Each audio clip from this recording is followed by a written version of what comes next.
what we're going to talk about is the pre-meetings in mediation, and some of us touched upon that when we were having our earlier conversations.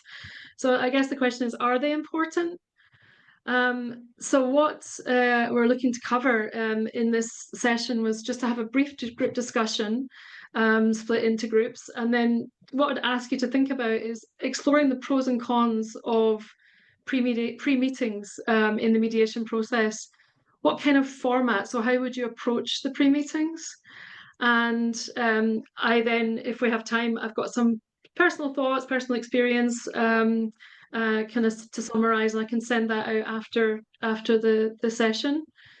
So in the groups, just taking, I think probably less than 10 minutes actually, maybe 7 minutes, just to very briefly consider these questions. So what are your thoughts on using pre-meetings in your mediation practice? Do you currently use them? And how would you conduct them? And what do you consider to be the pros and cons of the pre-meetings in mediation? So if I just go back, hold on, that's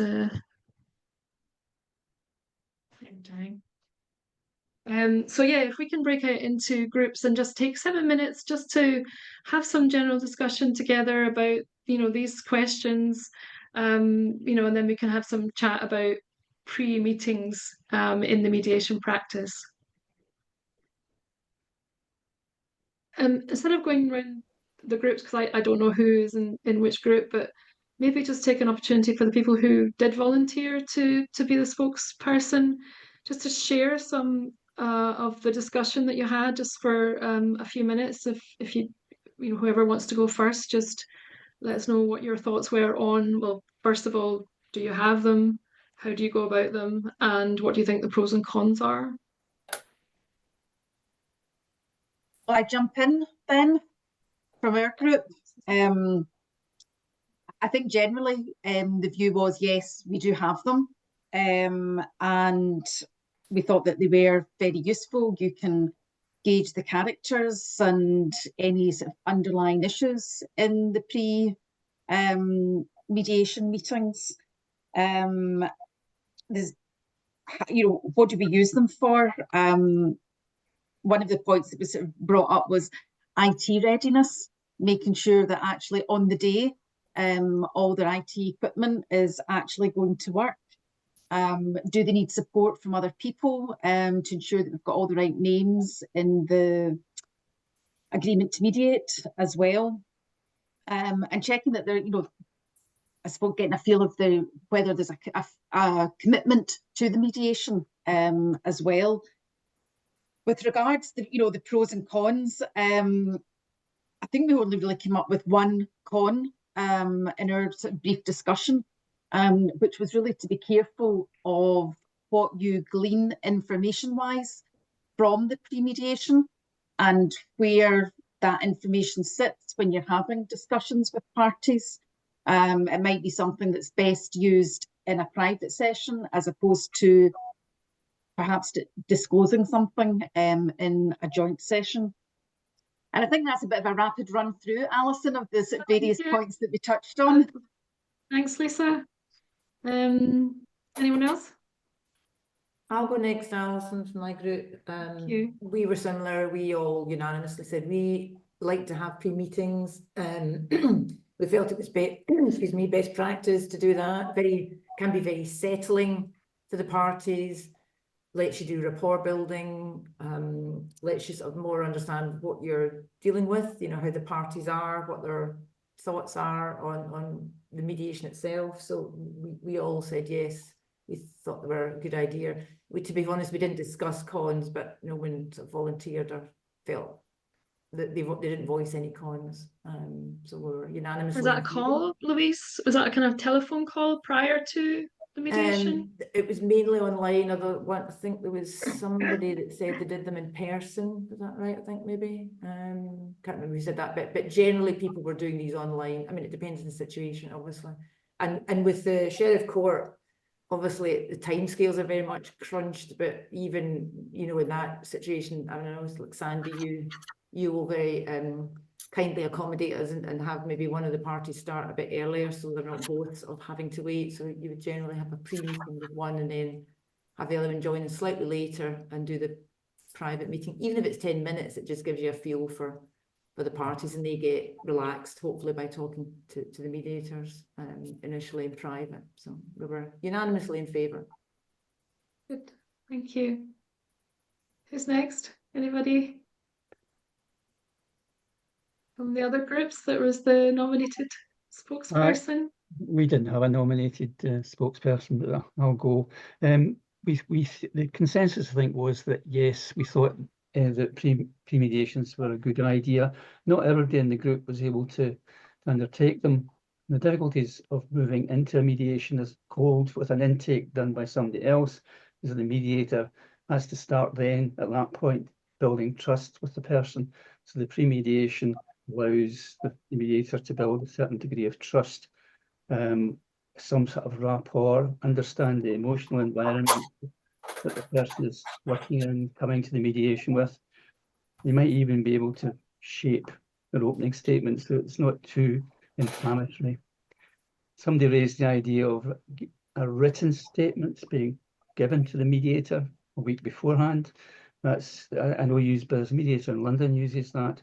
I've used it once in a workplace mediation, and it was useful because I was able to suggest that they might take out certain words that were going to be very, very inflammatory.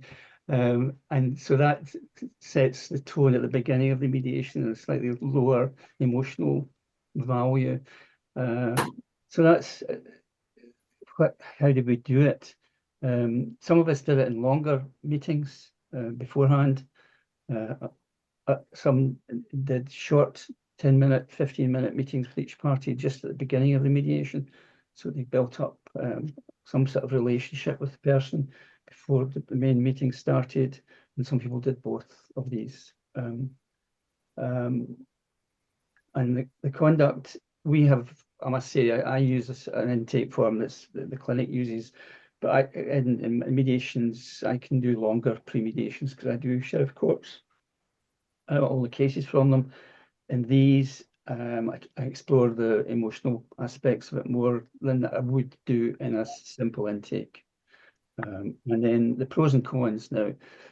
We've only got one con, and that was if you engaged really well with one party, but not very well at all with another, or not at all with another party in the mediation, that can be pretty obvious, this rapport you've built with that person compared to the other party, and that can harm the mediation.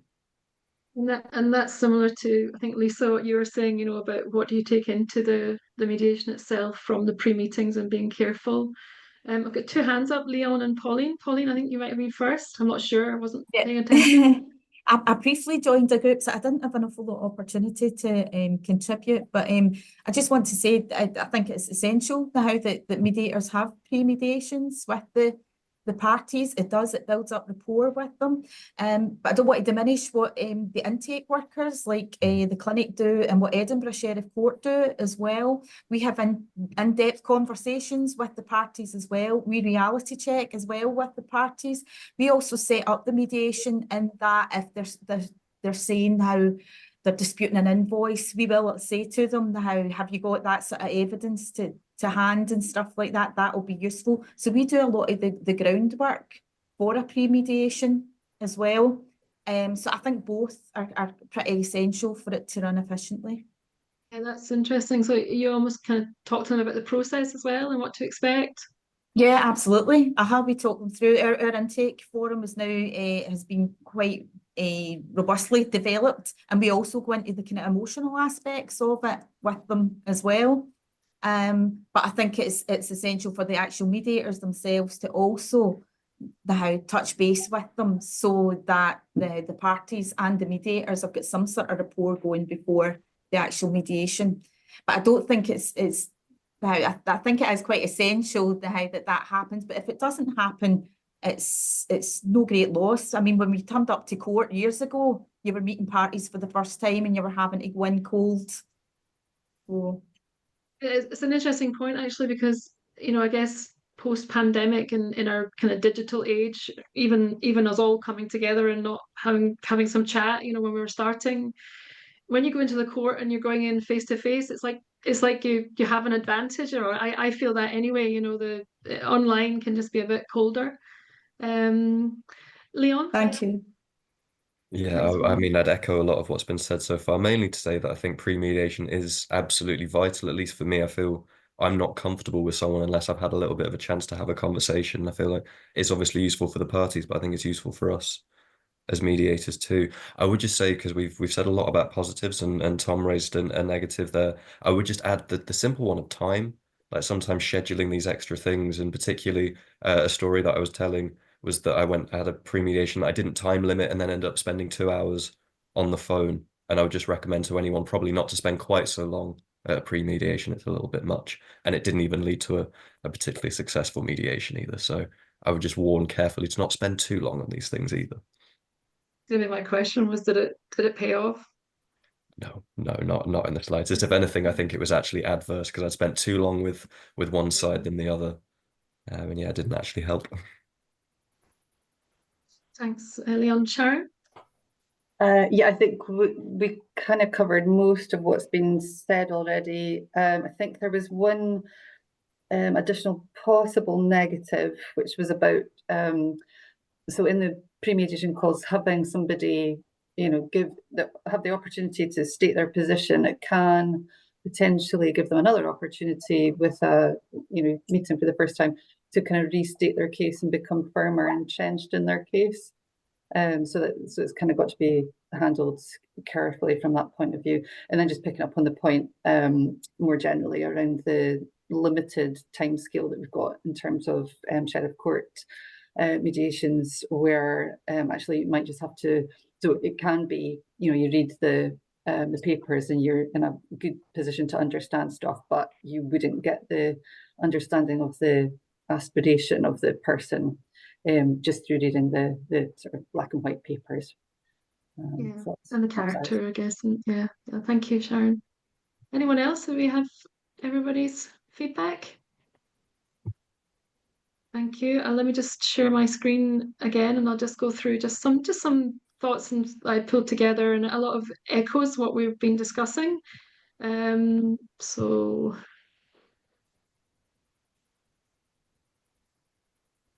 okay, can everyone see my screen?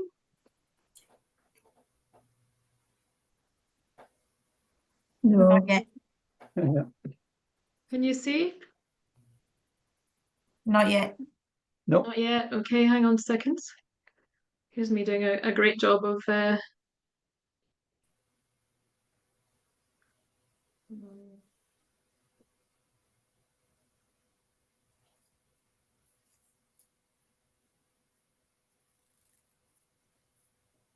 You can see it now. Okay, can everyone see? Yes. Yeah. Okay. So some of the pros that I had written down in terms of the pre-meetings in mediation, certainly I think everyone has kind of supported that it is often considered an important first step in the process, allowing a valuable introduction and kind of getting to know the parties, and they get a sense of you, you get a sense of them, in terms of what you're going to go into. I've read this when I was doing my kind of research, and a lot of people have said that if there's greater preparation done prior to the mediation itself, then it does have the opportunity to reach a resolution if there has been more thorough preparation. So I guess that's if you put the work in, you kind of going to get the results, hopefully. I think also, certainly for me, I feel that it is an opportunity to offer coaching and to help prepare the parties for the mediation, what to expect, what to wish to achieve. And I think just by having that conversation, you can do a bit of reality checking, and sometimes they go into their big story, but as Tom said, sometimes they can raise things and you can actually coach them, maybe to present it in a slightly different way. I've certainly come across that myself many times, that can help maybe just getting off on a better footing with the other side when you get an understanding of what's involved. And rapport building came out really strongly. I guess, if we've established rapport, certainly for me, when we actually come to the mediation itself, you feel as if you know them, they know you. They're not as scared of the potential process of what's ahead of them. And for me, it's like you're going into the mediation, hitting the ground running, as I've said, and making the best use of time. Some cons, yeah, I guess time consuming is probably a big one. We're all busy. And I know that to actually have the mediation, pre-mediation meetings, it can be time consuming. I tend to limit mine to between 15 and 20 minutes. So I've never had a situation where I've been on the phone for an hour or whatever. I've just told the parties that it's a brief conversation, but I try to kind of, they do talk to me about themselves and about the case and everything, but I'm probably doing a lot of the speaking as well. So in terms of preparing them for the mediation and answer any questions that they may have. Also, I found that some parties, if it's too far ahead, then they can maybe just not be focused. Or they're just not ready at that time. I certainly found that. And an interesting con that I don't have on here, which came out of the group discussions, was being careful that you're not potentially benefiting one party over the other just by the conversation that you may have and the coaching that you may do, even if you're not intending to coach. So I guess that is definitely a consideration, to make sure that you are, being as objective as possible and you're not putting any one of the parties at an advantage or disadvantage. In terms of the format, for me anyway, it's usually the week before, and what I normally do is forward the original email that came from the mediation clinic to the parties with an email from myself asking them to let me know a number to reach them on and to give me an idea of when would be suitable for me to call. So I almost always call them. I don't think I've ever had a party calling me. I always will call the parties, and I just ask them, when is a good time to have a discussion. And I've always spoken to both parties. I've never had a situation where I've spoken to just one. So I think that would be something to consider. And I guess if I did speak to just one, I probably would make sure I spoke to the other prior to the mediation itself, to make sure that I had also, touched base with them. Normally by phone, sometimes by video, but normally by phone for ease. And normally, because it is by phone, if I'm the lead mediator, I will usually touch base. If I'm co-mediating with someone, we might agree who's gonna do it. But I've always had the same person doing the pre-mediation meeting calls, because of that consistency. The same person is going into those discussions, and then I share. So if I'm the lead mediator and I've done the calls, I will then share with my co-mediator in advance anything that's come out of the pre-mediation meetings. I've said that on occasion you might have to do it at the start of the actual mediation itself, and I've also said that normally around about 15 to 20 minutes, so not usually any longer than that. And I also find that it's been valuable for me because I've got the intake information, but it's also given me a time to compile some notes for the mediation itself. So I find it very useful from that point of view. So in the pre-meetings, the mediators can actually prepare the party, and that has been discussed in our group sessions. So we can outline the process and the role of the mediators. I know Pauline's saying that they do a great job of doing that, but I don't think it does any harm to reiterate that. I always discuss the fact that the case has been referred by the court, that the sheriff is requesting the parties to attempt mediate, to attempt to find resolution as an alternative to court. And I kind of talked to them about mediation being their opportunity to be more in control of the outcome. So definitely do talk about that. I do let them or ask them to speak a little bit about the case. So giving them an opportunity to get some things off their chest, and sometimes, I've realised that there's maybe other issues at play. So you maybe give them a bit of encouragement to raise those things at the mediation, or you say, look, there's no harm. You need, you can mention these things, and maybe they wouldn't have come out, normally if you hadn't had that initial discussion.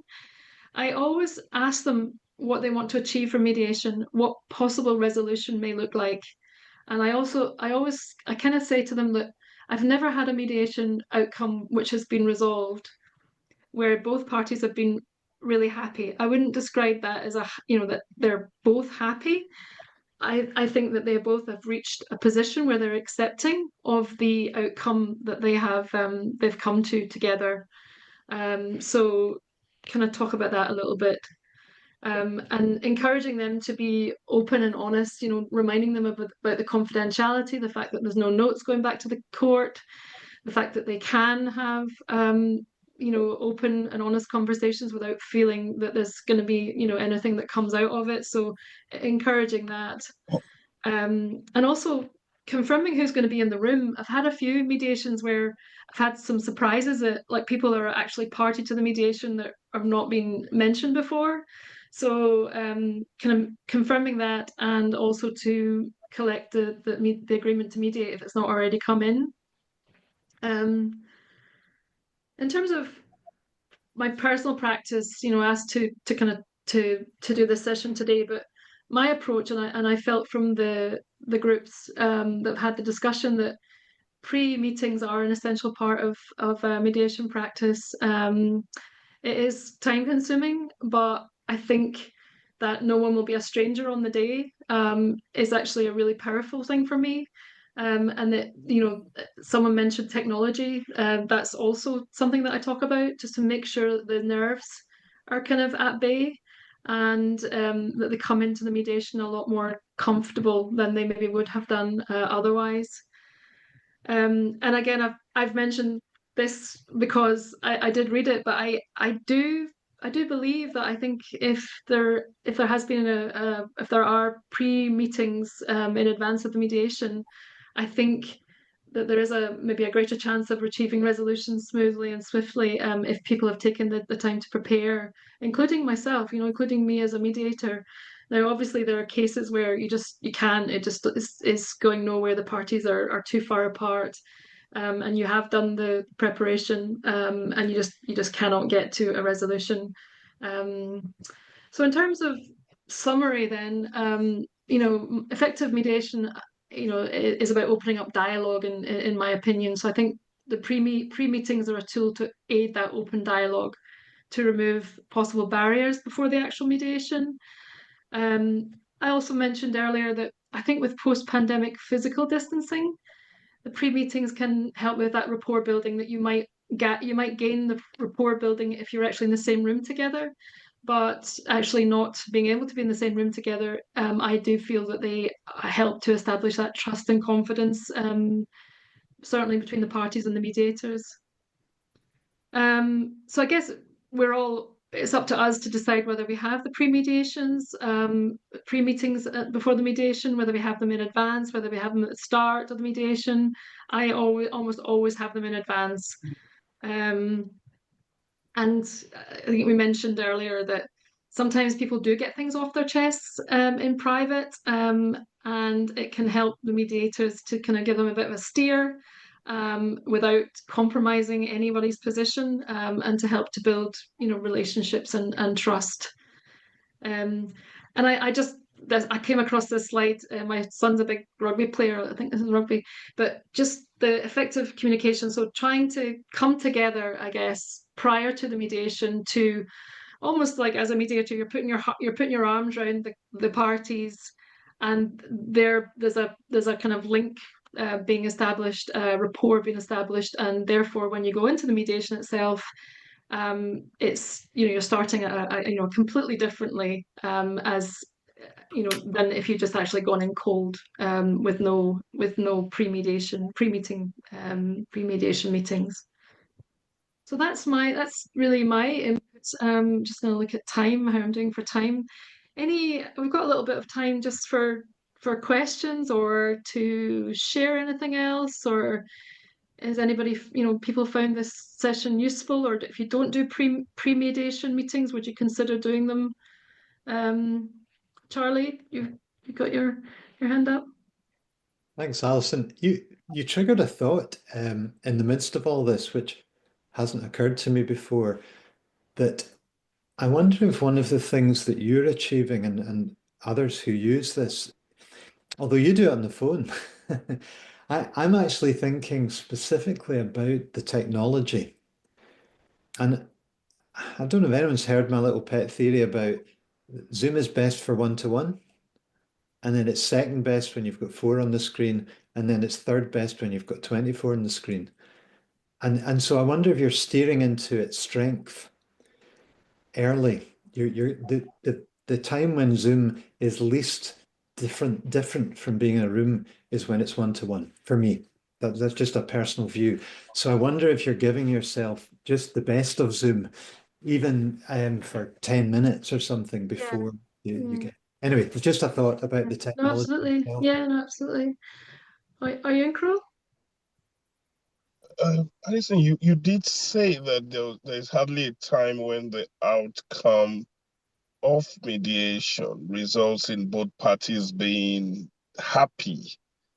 And I'm wondering if that should not be one of the objectives of a mediation, where both parties are satisfied, particularly happy with the outcome, and they don't feel that there's any sense of loss.